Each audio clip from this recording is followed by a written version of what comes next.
Assalamualaikum warahmatullahi wabarakatuh. Perkenalkan, nama saya Intan Permatasari. Saya dari kelas Ilmu Keperawatan 4A. Di sini saya akan menjelaskan apa saja pelajaran yang bisa saya ambil selama mengikuti mata kuliah literasi finansial. Saya sangat menyadari bahwa mata kuliah ini sangat penting untuk kehidupan di masa sekarang, bahkan untuk masa depan.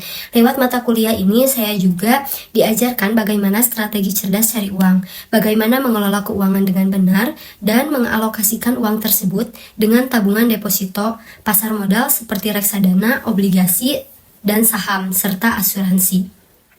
Reksadana pasar uang yang dalam 3 tahun pengembaliannya paling tinggi, salah satu contohnya adalah Capital Money Market Fund yang dikelola oleh PT Capital Asset Management. Reksadana ini mencatatkan cuan sebesar 5,83% setahun terakhir. Portofolionya mencakup berbagai instrumen seperti deposito dan obligasi dari perusahaan-perusahaan besar. Reksadana pendapatan tetap yang dalam 3 tahun pengembaliannya paling tinggi, saya ambil salah satu contohnya adalah Sukorinvest Bond Fund, mencatatkan kinerja terbaik dengan pengembalian tahunan rata-rata mencapai 8,5% dalam 3 tahun terakhir. Reksadana ini dikelola oleh Sukor Asset Management dan memiliki portofolio yang terdiri dari obligasi pemerintah dan korporasi berkualitas tinggi. Adapun contoh produk asuransi yang dapat menjaga atau memproteksi kehidupan sebuah keluarga. Yang pertama adalah asuransi jiwa. Manfaat dari asuransi jiwa ini yaitu memberikan santunan kepada keluarga tertanggung apabila terjadi meninggal dunia.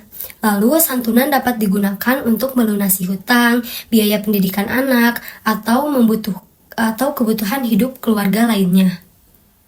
Lalu yang kedua ada asuransi kesehatan. Manfaat dari asuransi kesehatan ini adalah menanggung biaya pengobatan rawat inap, rawat jalan, dan lain-lain, memberikan jaminan kesehatan bagi keluarga sehingga terhindar dari beban biaya pengobatan yang tinggi. Lalu yang selanjutnya yaitu asuransi pendidikan. Manfaat dari asuransi pendidikan ini yaitu membantu membiayai pendidikan anak dari SD hingga perguruan tinggi. Lalu memastikan anak mendapatkan pendidikan terbaik meskipun orang tua sudah tidak ada. Yang selanjutnya yaitu asuransi kecelakaan diri. Manfaatnya yaitu memberikan santunan jika tertanggung mengalami kecelakaan yang mengakibatkan cacat tetap atau meninggal dunia, membantu meringankan beban finansial keluarga akibat kecelakaan. Lalu yang selanjutnya yaitu asuransi rumah. Manfaat dari asuransi rumah ini yaitu melindungi rumah dari kerusakan akibat kebakaran, gempa bumi, banjir, dan bencana alam lainnya. Memberikan ganti rugi jika rumah mengalami kerusakan atau kehancuran. Memiliki asuransi jiwa yang tepat tergantung pada beberapa faktor berikut. Yang pertama yaitu kebutuhan keuangan. Tentukan jumlah uang yang dibutuhkan untuk melindungi keluarga. Lalu tentukan juga jenis polis. Pilih antara asuransi jiwa berjangka seumur hidup atau universal. Lalu tentukan anggaran, pastikan premi sesuai dengan kemampuan finansial dan perhatikan biaya tambahan.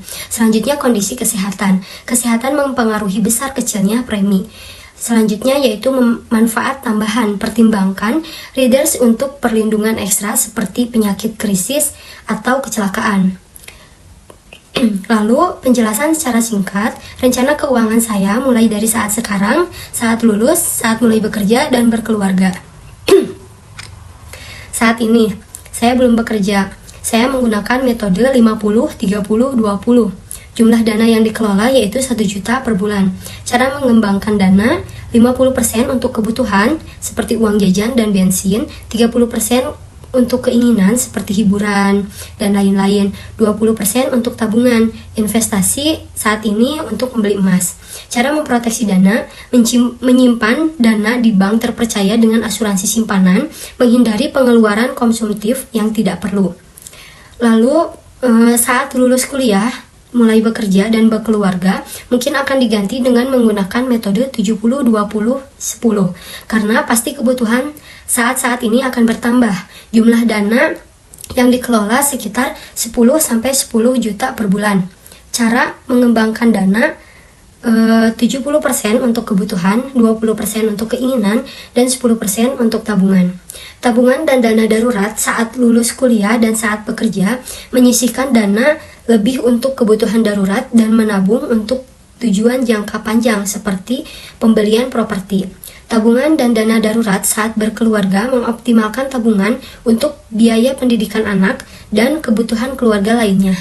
Selanjutnya untuk investasi, saat lulus dan bekerja, menambah alokasi pada reksadana campuran dan mulai mempertimbangkan asuransi kesehatan dan jiwa.